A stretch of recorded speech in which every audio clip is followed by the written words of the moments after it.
कि मेरा बेटा है उसको मुझे पढ़ाना, वही व्रत आपको लेना है, बाकी दूसरा व्रत आपको नहीं लेना है। और अच्छा काम धंधा मजदूरी करिए।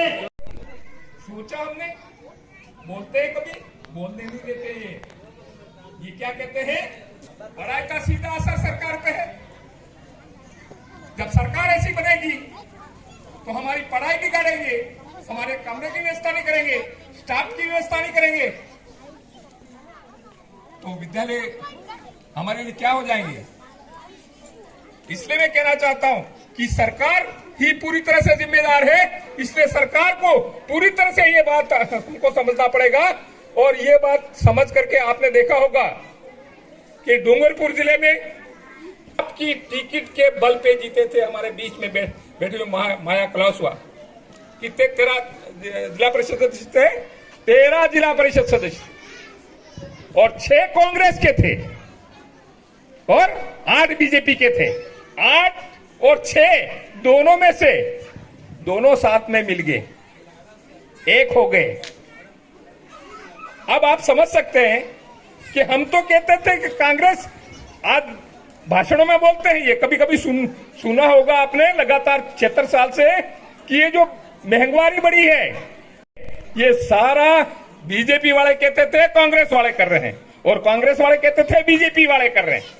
इन दोनों की वजह से हो रहा है। तो अब यहाँ पे डूंगरपुर जिले में दोनों ने मिलकर जिला प्रमुख बना दिया। बनाया कि नहीं बनाया? जब दोनों ने मिलकर जिला प्रमुख बना दिया तो अब क्यों नहीं बोल रहे हो? जिले के बोलो, हमको तो दूर वाले तब समझ में नहीं आता है। नरेंद्र मोदी क्या बोलता है वो समझ में नहीं आता है, अशोक गहलोत क्या बोलता है समझ में नहीं आता है। लेकिन यहाँ पे जिला प्रमुख जो बनाया आप दोनों ने मिलके, वो बोलो तुम ये बताओ कि महंगाई किसने बढ़ाई? तुम ये बोलो कि बेरोजगारी किसने बढ़ाई? ये भ्रष्टाचार किसने बढ़ाया? और ये बोलो उसको कि देश की रेलवे किसने बेची, देश की बीमा कंपनी किसने बेची, देश के हवाई अड्डे किसने बेचे? ये बोलो तो सही। ये बोलो उसको कि नरेंद्र मोदी ने 15 लाख रुपया आपके खाते में डालूंगा यूं। कहां गए वो 15 लाख रुपया?